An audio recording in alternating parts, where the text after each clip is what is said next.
We are finding ourselves with an abundance of beautiful summer food, and I am really enjoying turning that into meals for my family. So join me in another video where I take you along as I cook for my family of 4 in our homestead. I'm gonna take you along and show you our breakfast, lunch, and dinner recipes during the week. So let's get started.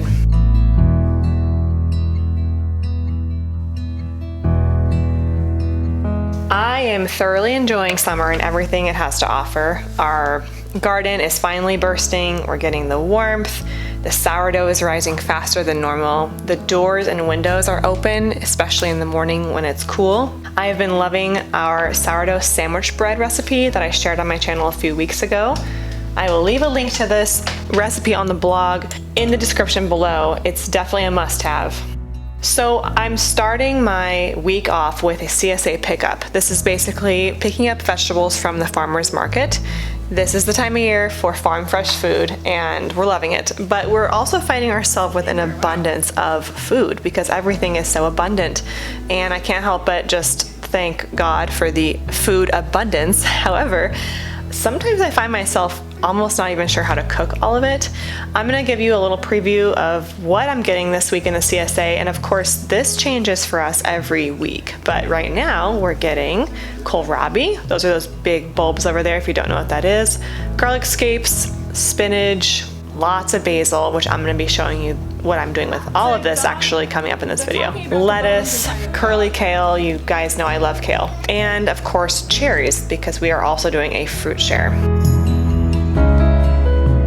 So when I have a lot of food to cook, I try to think about not being scared of it and putting it into my normal rotation of meals, but just learning how to adapt with the new food. So for example, kohlrabi. Kohlrabi is something that I have prepared a little bit in the past, but it's not something I have in my normal rotation because I don't buy it from the grocery store.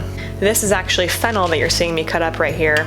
I've realized that you can roast with olive oil and salt just about any vegetable. There are so many great vegetables that you can eat the entire food from stem to root to leaf, even the flowers.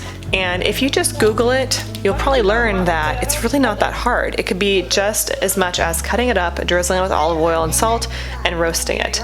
So tonight I'm making a really beautiful dinner with salmon, farm fresh vegetables, and I think I did pasta with this. This is what I do all of the time. I always do 1 protein, 1 vegetable, 1 carb, although here this is several vegetables, but I'm doing 1 sheet worth is I guess my point. So this was a really hot day and we have the basil. We also found a huge mint plant in our backyard, which is a very wonderful blessing and surprise. So I'm putting the mint and blueberries and lemon in some ice water for my husband and I while I cook this dinner.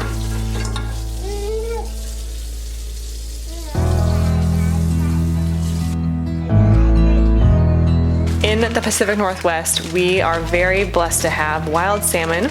We actually go fishing for salmon when they run in our area. These salmon are from Alaska, but they are still fresh, which means that they have not been frozen, which is just, if you can get your hands on fresh wild salmon, it's so incredibly good. And so we're finally getting it at a reasonable price. And so I'm preparing a big fillet here. Now, because we got basil, and the basil doesn't last very long, I could not wait to make pesto.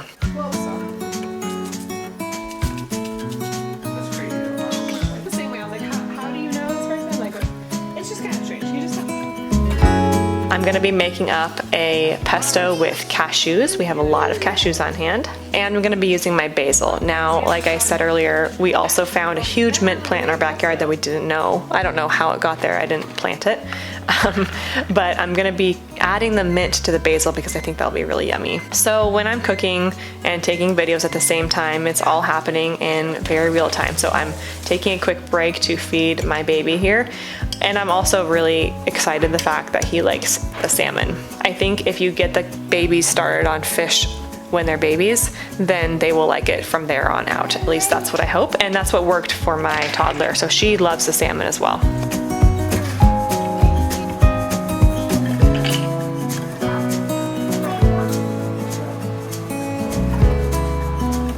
it's funny because even if we get like a previously frozen salmon or just a lower quality salmon or like a cod that just isn't fresh, sometimes fish, you can tell when you're looking at it that it's gonna be really good or maybe not so good. But I swear, if it's not a good cut of fish, my toddler even will say I don't like it. I'm like, well, you gotta eat it. but the point being that when it is a really good cut of fish, we all just enjoy it so much. So for this pesto, I'm using cashews, basil, mint, Parmesan cheese, olive oil, salt, and garlic.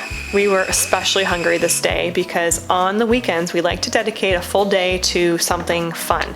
So on Saturdays we go boating. We have a little inflatable boat with a motor and we take it out all day and we come home and we're just exhausted. You know the feeling, I'm sure, of being outside in the sun all day and on the water and swimming. And so this was our nourishment after that beautiful family day, a beautiful family meal. This is how I like to do things.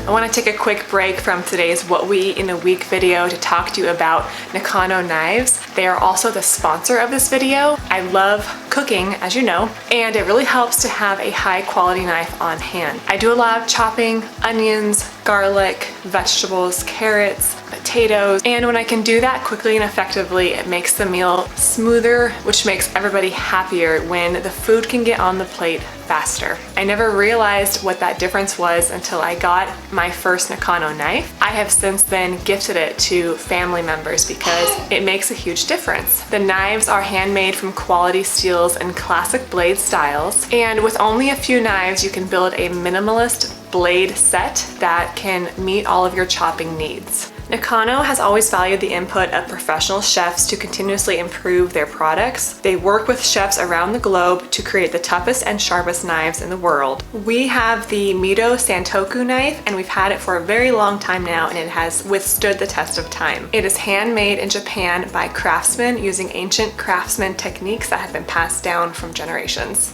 The blade is strong and durable stainless steel crafted by master artisans that make sure the knife will last for multiple generations. The handle is made of natural olive wood and the blade is high carbon stainless steel. Check out Nakano knives so you can get yourself a set or even just one high quality knife that can stretch all the way through breakfast, lunch, and dinner in your kitchen. Make sure you use my code and link below for 20% off your order of a Nakano knife. Thank you to Nakano for sponsoring this video.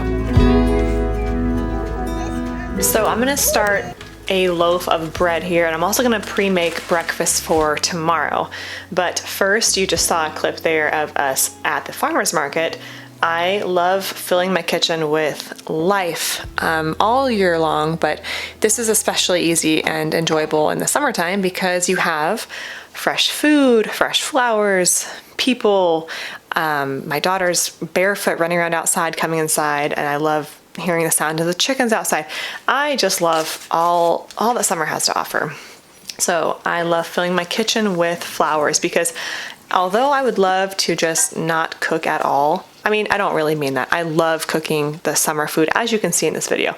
But my point is that it's hard to not be outside constantly in the summertime.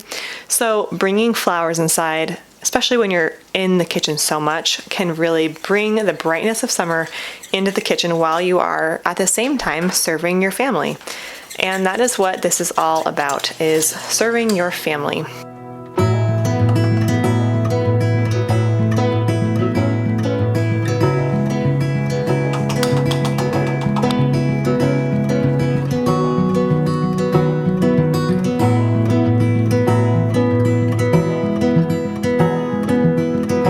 So right now, I'm making an einkorn sourdough sandwich bread. Many of you who might be new to my channel may not know that I do a lot of sourdough. Maybe that's why you're here. And a lot of people really enjoy einkorn as much as I do. So I'm gonna be making a lot more einkorn recipes because if you have cooked with einkorn, you know it's really, really great. And so you can look forward to that. So I got the bread dough finished and now I'm preparing einkorn sourdough crepes. And this is gonna be for tomorrow. I'm gonna let these ferment in the fridge and you'll see me make them shortly. I barely remembered to stretch and fold this sourdough einkorn sandwich bread this evening. I think I forgot all of the stretch and folds except for this one.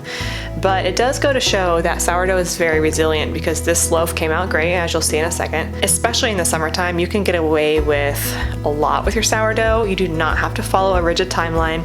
If you are brand new to sourdough baking, I'll leave a few really helpful links and recipes below to get started, but just don't be intimidated by it, especially in the summertime. It's so easy. Your dough will rise if you have a sourdough starter. It can be flexible. You can miss deadlines of stretching and folding, and you don't even have to measure in grams. And I know that might be controversial for some people. I do get comments from people saying they need grams, but I'm here to tell you that you can just use cups, and you can go by feel and eyeball it, and you'll be just fine. Anyway, these are the crepes. They turned out great. I had a lot of hungry people at this moment, so you're seeing a lot of cute faces in this video. But once these were finally done, they were very much enjoyed.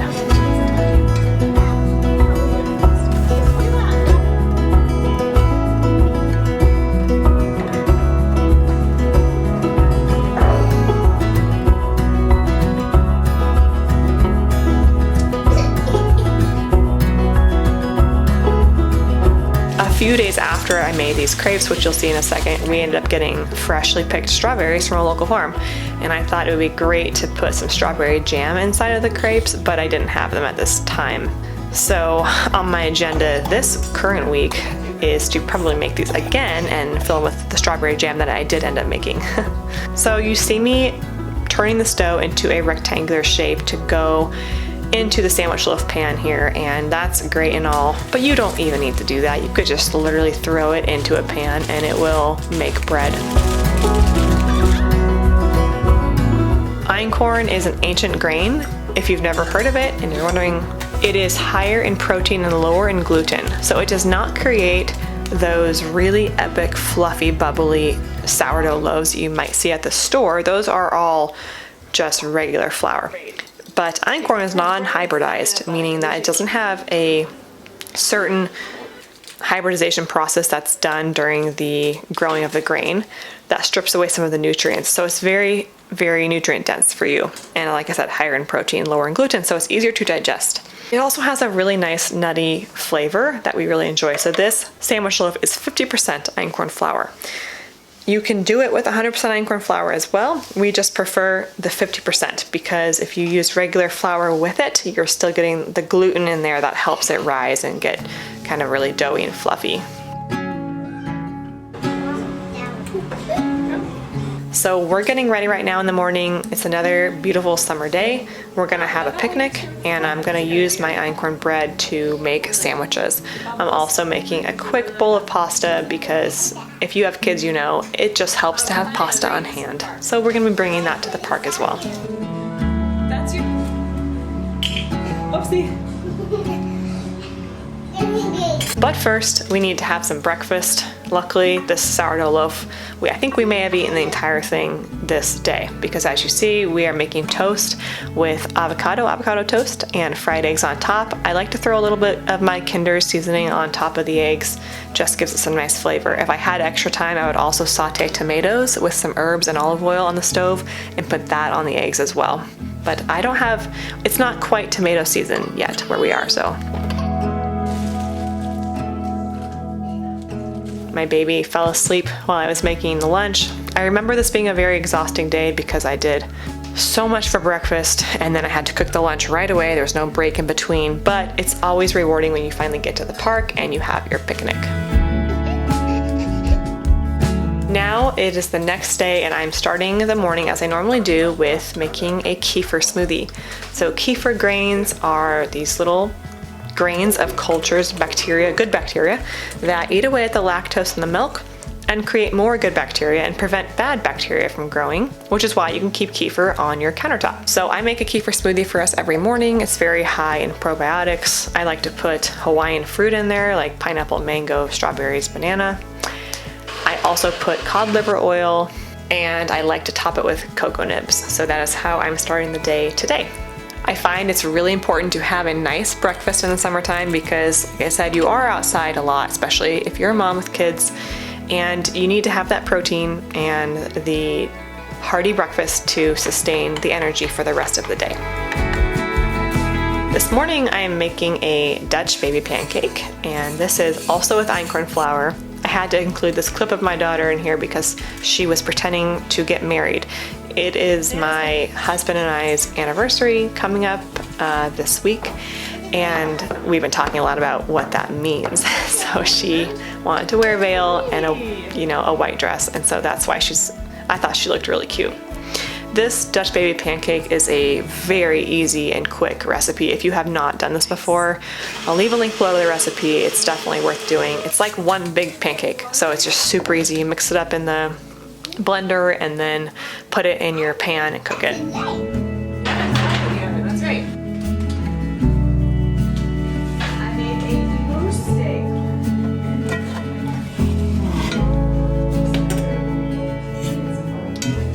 And like I said, we quickly ran out of that bread, so it's on to the next loaf for me.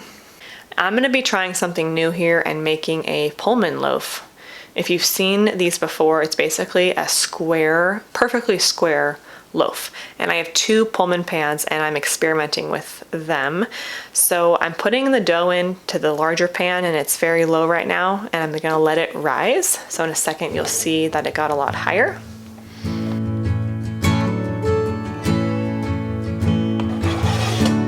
While that is rising, I'm gonna be making some lunch. With all the veggies that we have accumulated, I've just started throwing them in every recipe without worrying about whether or not it's gonna really match, because like I said, we have a lot of food and I just wanna use all of it up. So I'm making a chicken and rice soup with a ton of veggies. So here I'm cutting up some garlic scapes, carrots, onions, mushrooms, and kohlrabi.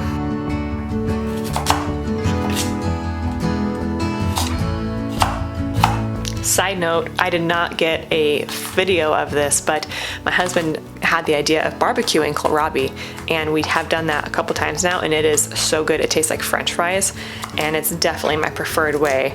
I was roasting the kohlrabi for a while, and that was good too, but when you try them barbecued, oh my goodness. So you just put olive oil and seasoning on them, put on the barbecue, and it's like a French fry, but they're so nutrient dense. So if you have kohlrabi, I highly recommend barbecuing them.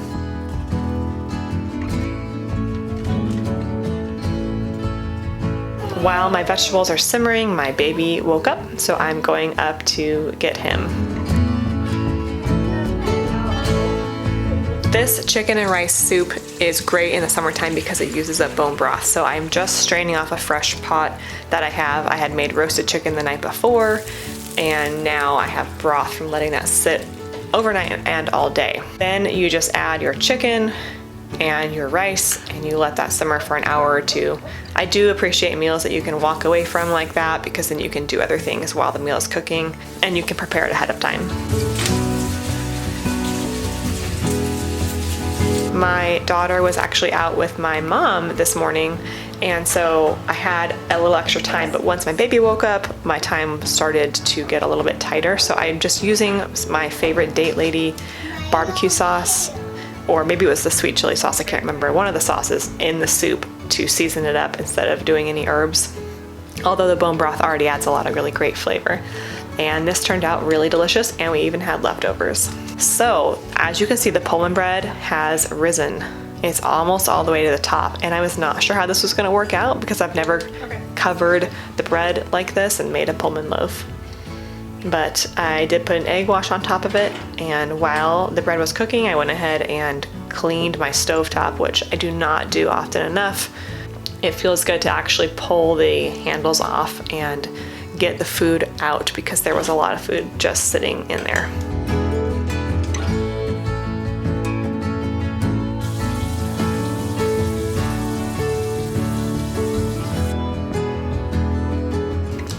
The Pullman loaf was a success, and it was very delicious. To be honest, I don't know why this is different than a regular sandwich loaf, other than that it's just square. I will say, when you cut the slices and then make triangles out of them, it's really fun, because it's like if you used to have like little tea parties or something. It's like those little cucumber sandwiches with cream cheese. Did anyone else used to have those? Like, I used to have that when I was a little girl. We are in the strawberry fields now, and this is what I live for, is just going out to the farms picking fresh berries. So where we live, we have strawberries and raspberries right now, and then blueberries are coming. So with our strawberries, I'm gonna be making up some jam. I found that my favorite way to make jam is to simmer the fruit on the stove until it cooks down enough to your desired thickness. And then I will keep a jar for right now so we can eat it during the week, and then I'll freeze the rest. I have done real canning before, but it's not my preferred method because I find that the process of doing it is too much for me, that I won't do it, if that makes sense. But I like this method because I can do it quickly. I can do it in an afternoon. I don't have to use any special equipment. And I can naturally sweeten it with honey, and I don't have to use any pectin. So this is just strawberries, honey, lemon, and then you just keep letting it simmer for like an hour until it cooks down to the jam consistency. On this particular evening, my husband took my daughter out, and he had bought this cream at our local farm store, and we were gonna be really enjoying it, but then I looked at the date and it was actually past its date, and the store probably shouldn't have been selling it. And I smelled it, and it wasn't sour, but it was souring. So I thought, let's make butter out of this, and then we'll have buttermilk too, which will be really good in pancakes. So I went ahead and used that time to make up some butter. If you've never made butter before, it's so surprisingly easy. I'll leave the recipe link below. You basically put in a stand mixer and let it keep mixing. It will go to whipped cream first, and then it will get to become butter, and it's very magical when you do it for the first time.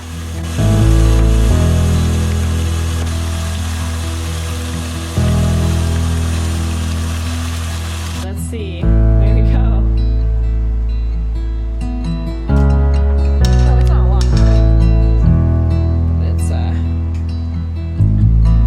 enough to enjoy.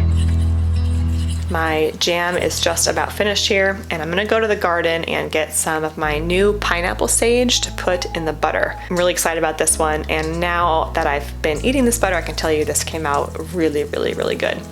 You have to wash the butter and make sure all of the milk is out of it, and it's just the fat. That way it will keep and not spoil. We kept the buttermilk, like I said, for pancakes. We made buttermilk pancakes the next morning. I didn't get it on video, but it was so good, especially with that fresh, sour buttermilk.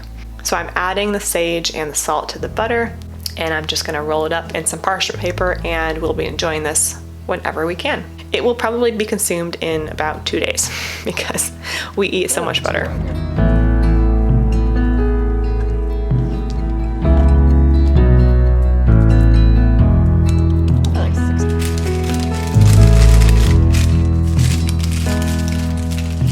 When the jam was done, I just put it in a couple of jars, put some in the freezer, and kept some in the fridge to enjoy for now.